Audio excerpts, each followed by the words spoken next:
All right, so a lot of you guys wanted a part 2 of the Q&A that I did on a couple of videos ago. So, again, same concept. I'm just gonna answer some questions that I got in my DMs, and I didn't prep anything, and we're just going off the cuff here.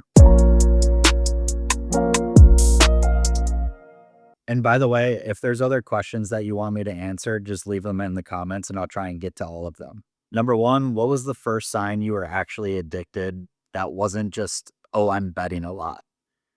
Um There's a few signs. I think I've talked about this before too, but, I'll try and take a different angle here. I think the first sign is that I was constantly chasing losses and wasn't happy with what I was up in a given week. So again, when I first started sports betting, it was with a bookie and you'd settle on a Monday or whatever. And if I was down going into a weekend or even at any point during the week, I'd try and chase. Like, even if I was down on a given day, I never wanted to be down. It was either let's get to even or let's be positive. So that just created a cycle right there. But even on the weeks where I was up going into a weekend or up on a given day, it wasn't ever enough. Like, I'd never be happy with being up $50 or 100 or 1,000. I always wanted more.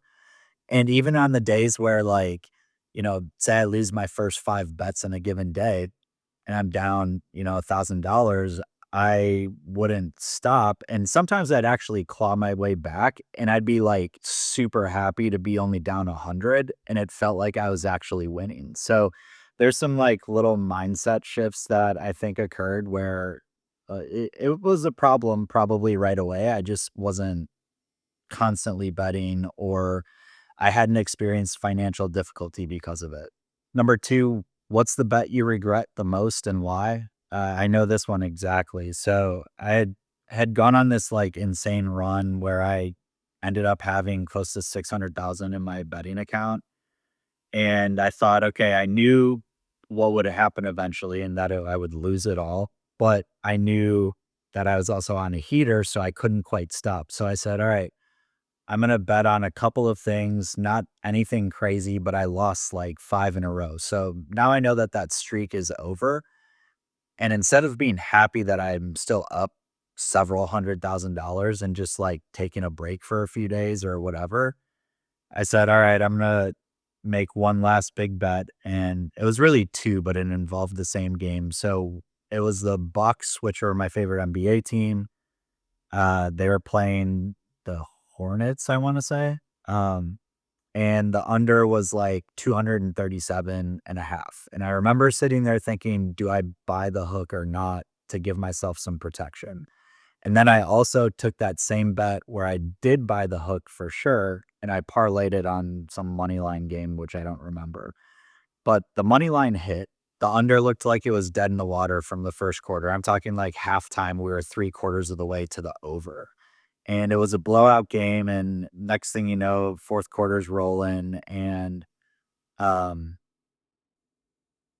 it was like the slowest paced game you could imagine, and all of a sudden, the live line is looking like my under is going to hit. And at the end of the game, there's some meaningless threes, and it lost by a half a point. So my parlay won, but because it became a single game bet, I didn't really win much, and the under lost by a half point. And the part that really ticks me off about it ultimately is that the only reason I really went heavy on it is because I had a really crappy day and I just got into this like screw it mentality because number one, the streak was definitely over and I was stressed out of my mind and just said, screw it, like let's make a huge bet. And it lost. And that almost 600,000 after losing that under on the hook was gone within a couple of days. 3, did you gamble with money that you truly did not have all the time?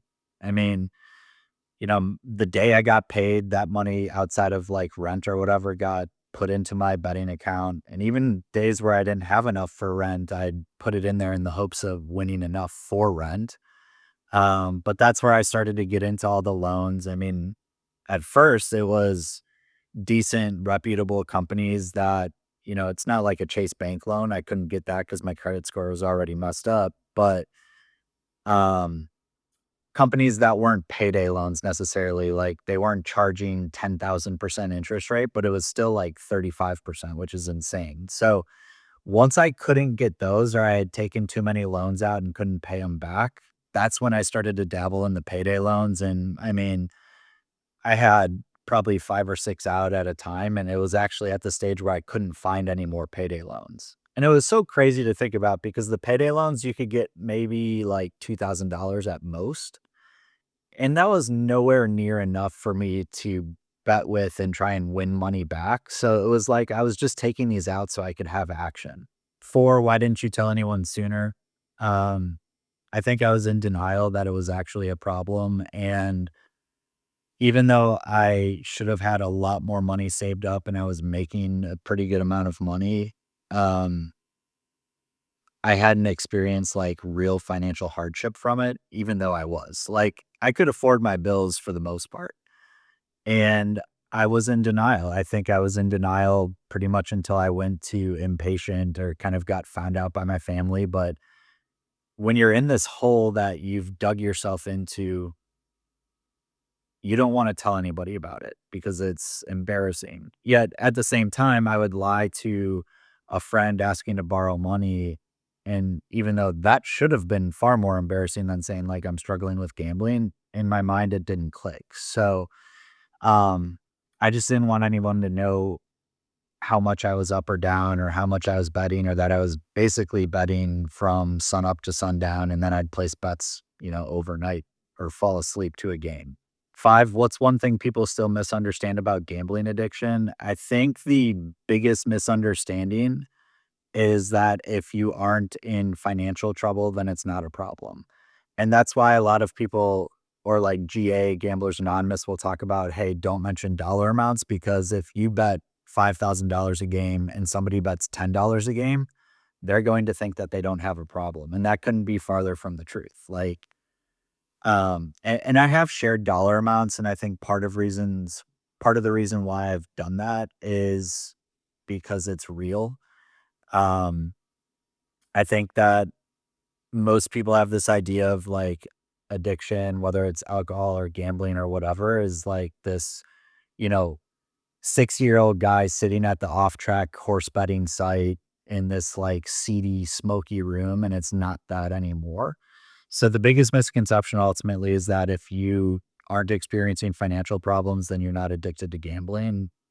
No, because if you're betting $5 a game and you make $1 million a year, but you're betting 24/7 and it's all that you think about and it becomes your identity or you're chasing losses, then you probably have a gambling problem. 6, what did relapse actually look like for you?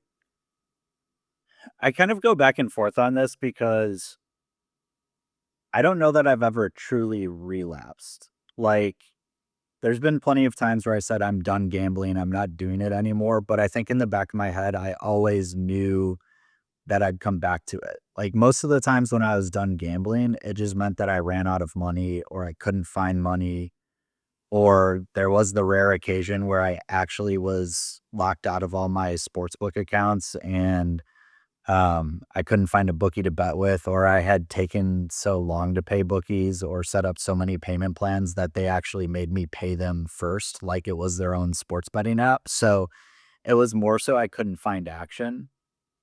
Um, but nonetheless, it's still the same concept. Like there was a period where I think I had gone a month and a half without gambling and I was just beat down from it, ready to be done.